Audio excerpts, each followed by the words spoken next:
Contemplations for Rosh HaShana, Understanding Astrology and the Libra-based Judgment Day. As we all know, there is that which is real, and then there is that which is make-believe. The majority of us tend to believe that each of us has enough intelligence and common sense to tell the difference between the two. What if this is not so? What if we cannot really tell the difference between the real and the make-believe? What if we embrace the make-believe as real? Who is there to say that it's not real? And if indeed one were to arise to point out to those who embrace the make-believe that what they embrace is not real, would he be listened to, or would he be rejected outright? And this leads us to a question. What do people want? Do they want what is really real, or do they only want what they think and believe is real? There is a reality out there that surrounds us and penetrates us and essentially controls all things. Most, but not all, acknowledge this most glaring of rational facts. But what exactly is this all-pervasive reality? We've given it many different names. We can refer to it as science, religion, and even as consciousness. Each of these names have birthed numerous beliefs, ideas, and concepts. And of all the thought that we have put into understanding reality since our earliest origins, what actual conclusions have we drawn? What can we say is real? And what can we say is make-believe? I know that right away certain prejudiced minds will speak out and say that science is what defines for us reality. After all, science is the study of reality and seeks to explore and discover its parameters and boundaries.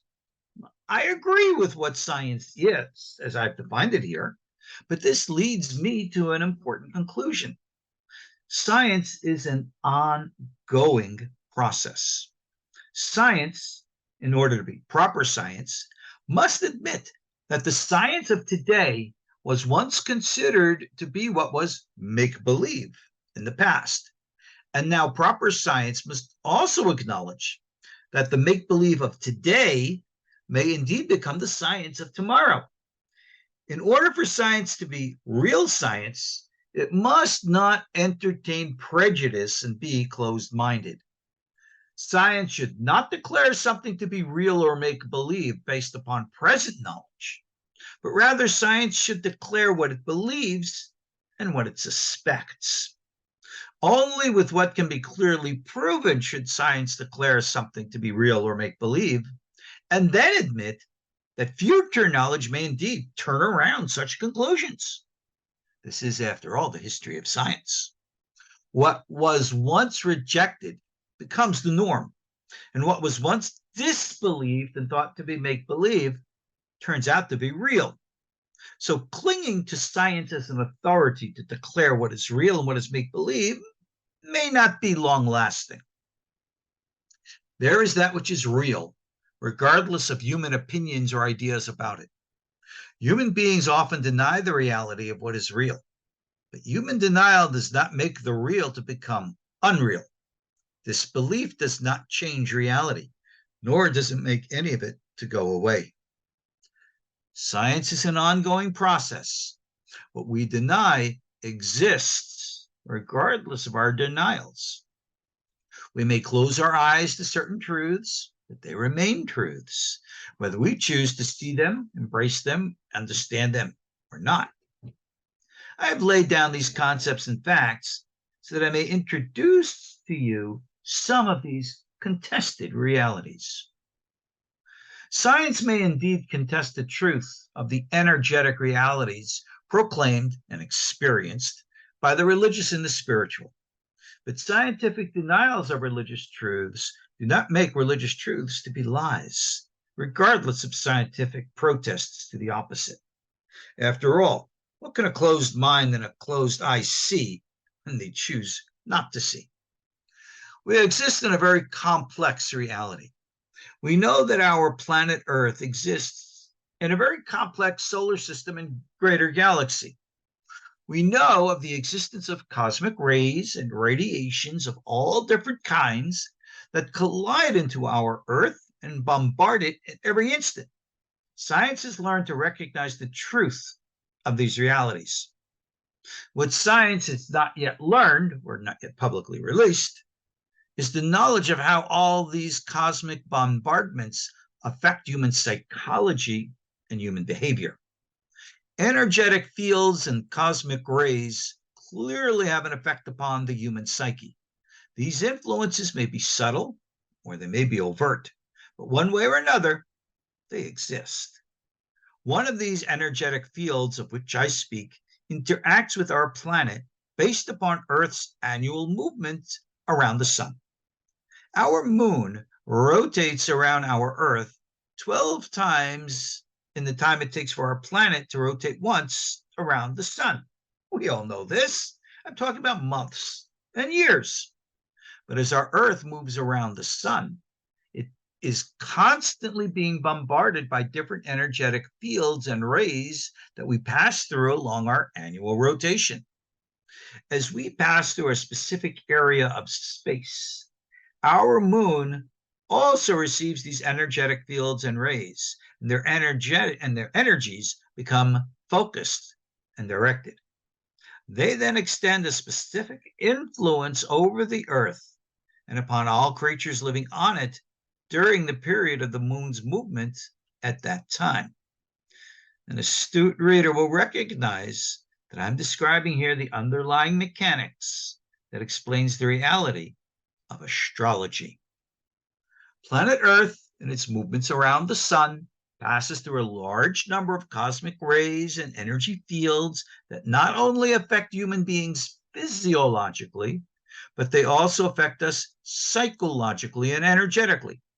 Those who are well trained in the fields of energy-based medicines and psychology will be able to perceive how these natural energy interactions affect and influence each and every one of us.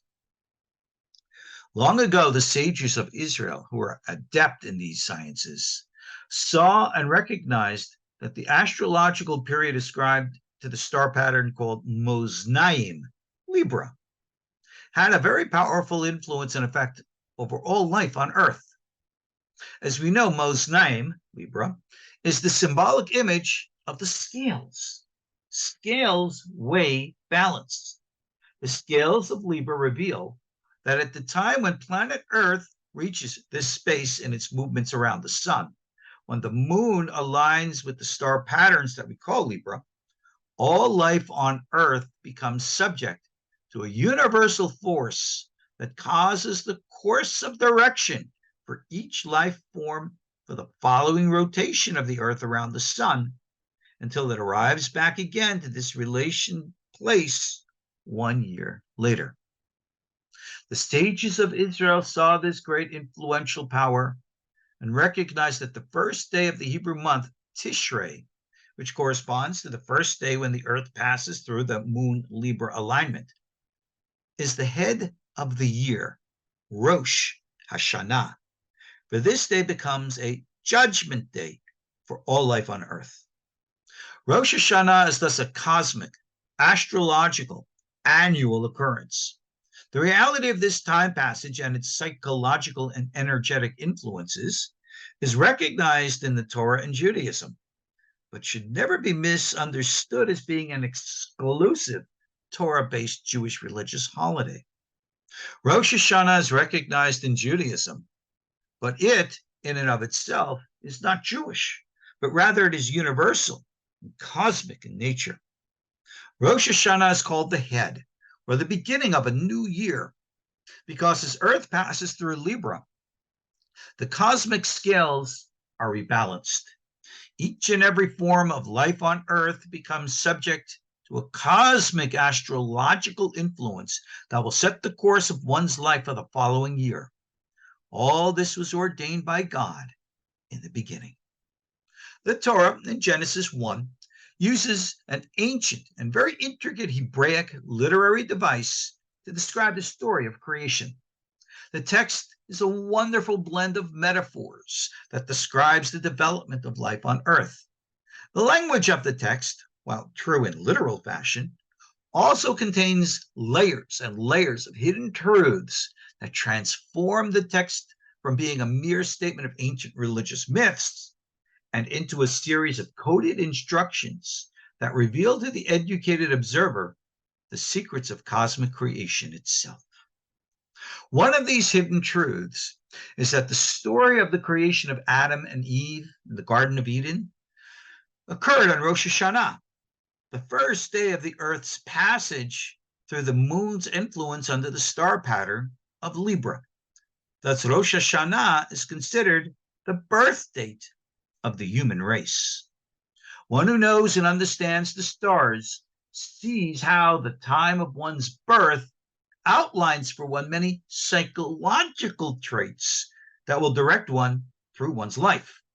While one's astrological birth chart is by no means a predictive device, and most certainly can never be realistically used for fortune telling, nevertheless, it can and does reveal personality attributes about a person and how these attributes can and do interact with the passages through the different star pattern moon influences that make up the course of time. Rosh HaShana is real. Its power of influence is real. Rosh HaShana is celebrated as a Jewish holiday, but it is far more than this. Rosh HaShana is a day of cosmic destiny for all humanity. All year long, human beings live their lives and make choices and decisions that either bring them into greater alignment with themselves and universal cosmic energies, or they do the opposite and behave in ways that throw their individual energetic alignments way out of sync with the natural universal energy forces surrounding one and inside of one. But as one may wish to dismiss all this as make-believe and as a religious myth, the reality of universal cosmic energy influence will not be denied. While one may choose to not believe in it, nevertheless, the energetic influences are still there and continue to do their work with or without an individual's awareness of them. In order to raise awareness of this cosmic reality, the Torah declared that on the first day of Tishrei, the beginning of the moon's passage through Libra, the shofar, ram's horn, should be loudly blown. This religious ritual is far more than a symbolic wake-up call. The shofar emanates a specific type of sound that has the power to influence brain psychology in an attempt to influence human consciousness and the attempt to assist the individual to see how one must personally realign oneself in proper position with regards to the greater universal pattern. Rosh HaShana is the symbolic day of judgment, and it is the actual day of realignment. The shofar speaks to the human soul. It touches the human unconscious and arouses within each individual awareness of the need for change and return to one's natural alignment with creation and with one's creator. The reality of these things are cosmic. The recognition of these things is spiritual. What one may have thought to be make-believe is indeed real. Now, those who are aware of this reality need to act in accordance to it. Now is the time for Teshuvah, return. Thank you all for listening. I'm Rabbi Ariel Tzadok from the KosherTorah School. If you like this essay, please hit the like button, subscribe to our KosherTorah School channel here, and please help support our work in our school and getting out messages of actual, practical connection, realignment with God in the actual prophetic way. That's what we teach. That's why we're here. Thank you all for listening. God bless you all. Shalom. Oh, of course. Shana Tova. Happy New Year.